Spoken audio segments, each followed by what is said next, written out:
با تازه‌ترین اخبار تاجیکستان و جهان من شعله گلخوجه شما را آشنا میکنم. سلام، اینجا استودیوی مرکزی رادیو زودی است و در برنامه امروز 5 ایول این موضوع را داریم. مشکلات جای دارد. کارشناسان سازمان ملل متحد همراه با حکومت تاجیکستان هزاران ناپدیدشوی را تحقیق میکنند.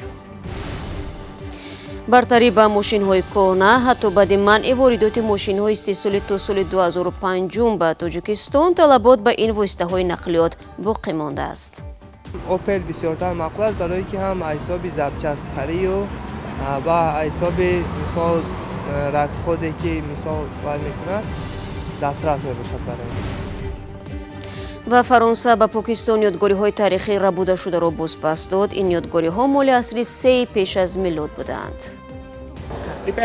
ما با تنظیم انتقال یادگاری‌ها به پاکستان مشغول بوده، حتما آنها را در بهترین موزه‌های پاکستانی نمایش می‌دهیم. اما شروع میکنیم از یک خبر دیگر. دادگاه گارنیزون حربی دوشنبه یک مسئول کارخانه دوزندگی و 4 صاحبکار دیگر را با مبلغ‌های گوناگون جریمه بست. این افراد به قاچاق لباس حربی و از خود نمودن میلیون‌ها سومانی عیبدار دانسته شدند. در حکم دادگاه آمده است محکوم شده ها متاع ارزان وارد نموده را توسط شرکت‌های وطنی با نرخ برزیاد حجت‌گذاری نمودند. سپس برای تامینات ساختاری وزارت دفاع، قشون‌های سرحدی و کمیته حالت‌های فوق‌العاده و مدافع گراژدانی لباس‌های حربی را پیشنهاد کردند. به همین ترتیب رهبر کارخانه دوزندگی مشهور میرزابویو 85,000 سومانی جریمه شده برای 4 سال از حق فعالیت در وظیفه دولتی محروم گردید. امروز گروه کاری سازمان ملل متحد اوید به ناپدیدشوی‌های مجبوری در پایان سفر 5 روزه‌اش به تاجیکستان اظهارات پخش کرد. در این اظهارات آمده است کارشناسان نتوانستند معلومات رسمی را به دست آورند در حالی که به قبل آنها هزاران نفر ناپدید شده باقی میماند. در این سفر گروه کاری با مقامات تاجیکستان، خویشاوندان ناپدید شده ها، حقوق‌شناسان و نمایندگان جامعه شهروندی ملاقات کردند. همکاران ما امروز در نشست مطبوعاتی گزارشگر سازمان ملل متحد در دوشنبه شرکت داشتند. گروه کاری عاید به ناپدیدشوی‌های مجبوری از جانب کمیسیون سازمان ملل متحد تأسیس شده نخستین بار از تاجیکستان دیدن کرده است. سفر این گروه به تاجیکستان از 1 تا 5 ایول ادامه کرد. این گروه خواستار تعیین مجازات به شخصانی شدند که در ناپدیدشوی این گونه اشخاص دست دارند.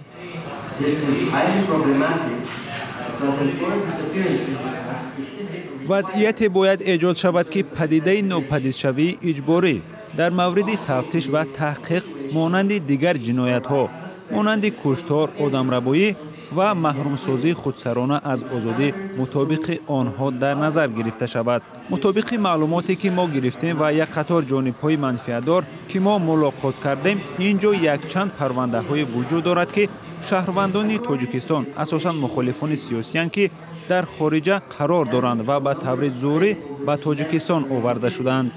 در بعضی حالت‌ها این شخصان در بازداشتگاه‌های تاجیکستان پس از یک دوره کوتاه ناپدیدشوی ظاهر شدند. هنوز باز هم موردهایی هستند که جای بود و باش آنها نامعلوم باقی می‌ماند.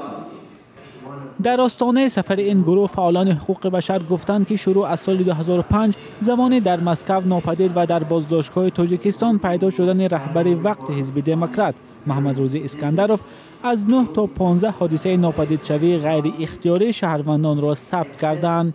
مطرح شدن موضوع ناپدید شده ها در حالی است که مقامات در تاجیکستان هیچگاه تصدیق نکردند که تجربه ناپدیدشوی های مجبوری و غیر اختیاری وجود دارد.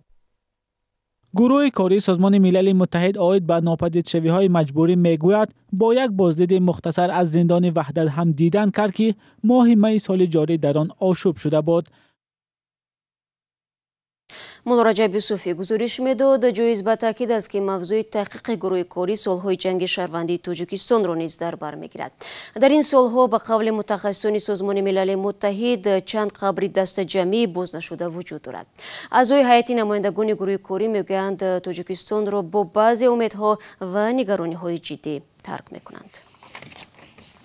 رو میاریم به موضوع دیگر. روز 4 ایول پرزیدنت روسیه ولادیمیر پوتین اظهار امید کرد که حکومت ایتالیا به رفع تحریم مسکو از طرف رهبران نوی اتحادیه اروپا کمک خواهد کرد.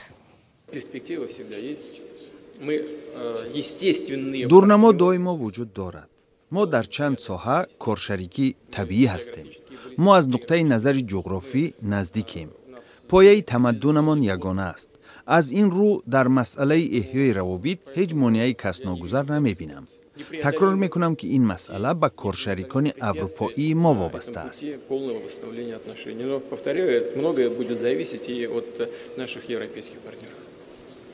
روز پنجشنبه در چارچوب سفر یک روزه رهبر روسیه در شهر روم با سروزیر ایتالیا جوزپه کونته، پرزیدنت این کشور سرجیو ماتارلا و پاپ روم فرانسیسک دیدار و گفتگو داشت.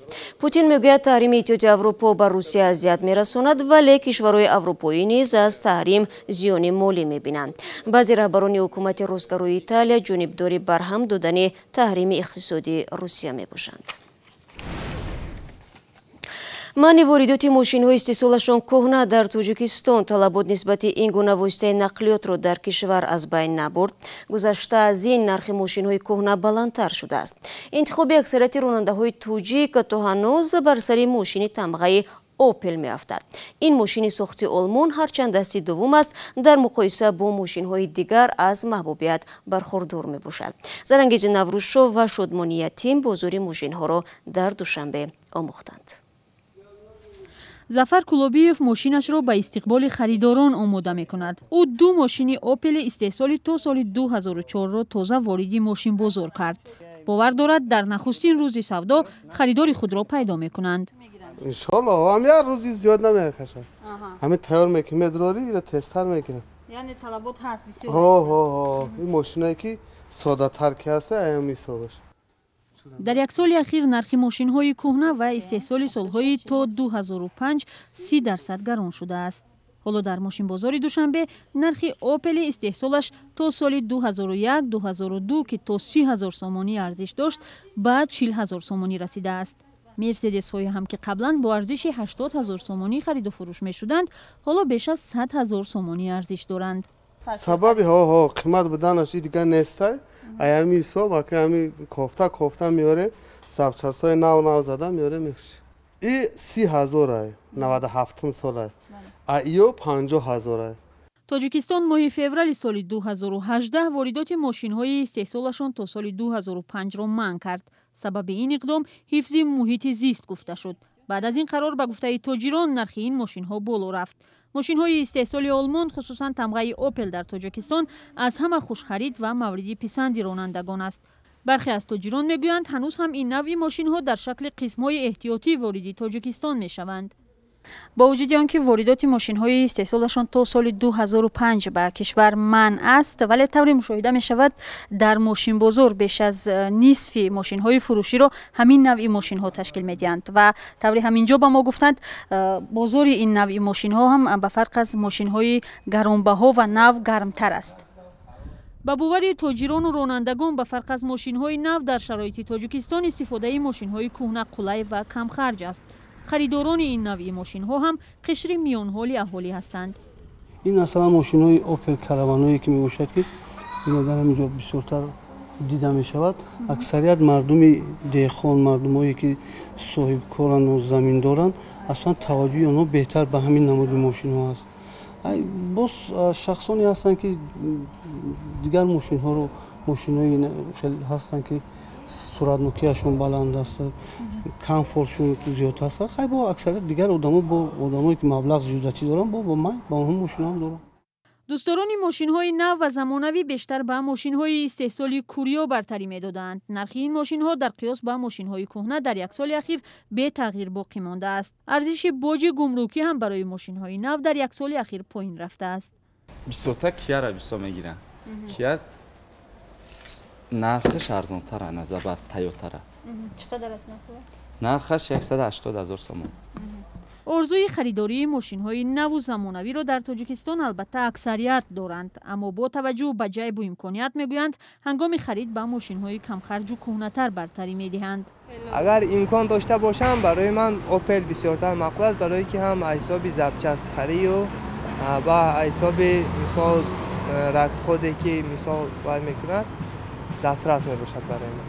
ба тоҷикистон аксаран воситаҳои нақлиёти дасти дуввум ворид мешаванд ки арзиши гумрукии онҳо нисбат ба мошинҳои нав хеле паст аст. нақлиёти автомобилӣ асосан аз кишварҳои иттиҳоди аврупо, имороти араб, амрикову кӯриё ворид карда мешаванд. бино ба маълумоти хадамоти гумрук, дар соли 2017 ба тоҷикистон бо маблағи 216.3 миллион доллари амрикоӣ мошин ворид гардидааст. бинандагони азиз, радиои Озодӣ озмуни беҳтарин видеоро зери унвони деҳи ман роҳандозӣ намудааст. хоҳишмандон бояд дар навори 1 дақиқаи деҳаи худро ба ҷаҳониён нишон бидиҳанд. аз табиат, одамон, зиндагӣ, мушкилот, ҳама чизи аҷоиби деҳаи худ дар ин навор нақл кунанд. наворҳои худро метавонед бо WhatsApp, имо, Telegram ва ё саҳифаи радиои Озодӣ барои мо бифиристед. муаллифи наворҳо бояд худи шумо бошед. ғолибонро ҷоиза мунтазир аст. алорағми мухолифати мақомоти Миср дар шаҳри Лондон муҷассамаи шоҳ Тутанҳамун ки шояд 3000 сола аст ба маблағи 6 миллион доллар ба фурӯш рафт. мақомоти Миср талаб карда буданд ки муҷассама ба ин кишвар баргардонида шавад. музоядаи Кристи мегӯяд ки муҷассама соли 1985 дар шаҳри Мюнхен аз дасти тоҷирӣ харида шудааст. ба фарқ аз Лондон, Фаронса садҳо ёдгориҳои таърихиро ба макони аслиашон бозпас дод. хиромон бақозода бо тафсилоти бештар. мақомоти Фаронса дар як маросими ботантана 445 ёдгории таърихиро ки аз вилояти Балуҷистони Покистон рабуда шудааст, ба соҳибони аслиашон баргардониданд. ин воқеан як лаҳзаи хос барои Покистон аст. ин лаҳзаи таърихӣ ва эҳсосотӣ барои мост. мо ҳис мекунем ки як пораи меросамон ба ватан бармегардад.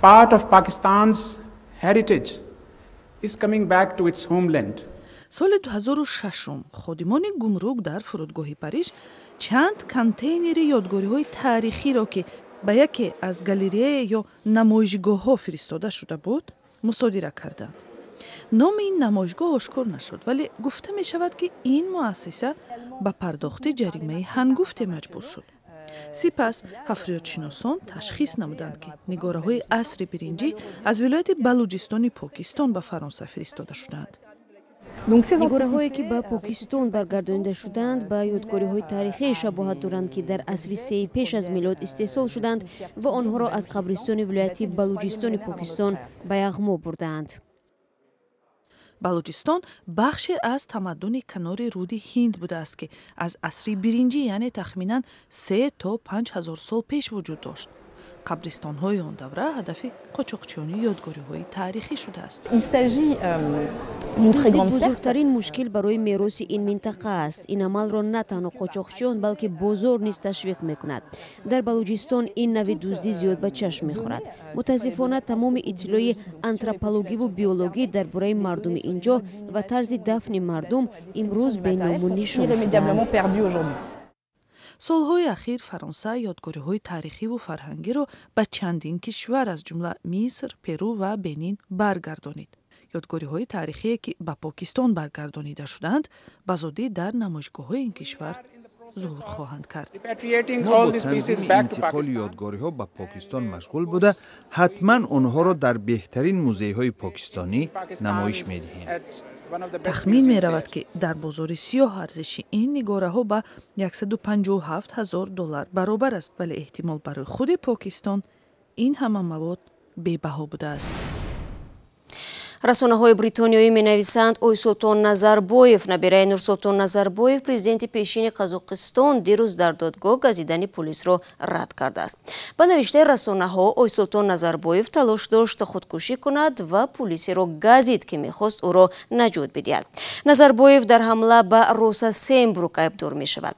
гуфта мешавад, Ойсултон Назарбоев писари Дариға Назарбоева, духтари президенти пешини Қазоқистон аст. бинандагони азиз, фурсате ки дар ихтиёр доштем ба поён мерасад. аз он ки то охири барнома моро ҳамроҳ будед, ташаккур мегӯем ва ҳамин гуна даъват мекунем ки навору гузоришҳои ҷолибро аз канали мо дар YouTube бо номи Озодӣ видео тамошо кунед. вебсайти радиои Озодӣ низ дар хидмати шумо бинандаи азиз аст. www.ozodi.org. барои якояки шумо исроҳати хуб мехоҳем ва то мулоқот дар ҳафтаи нав. худо нигаҳдор.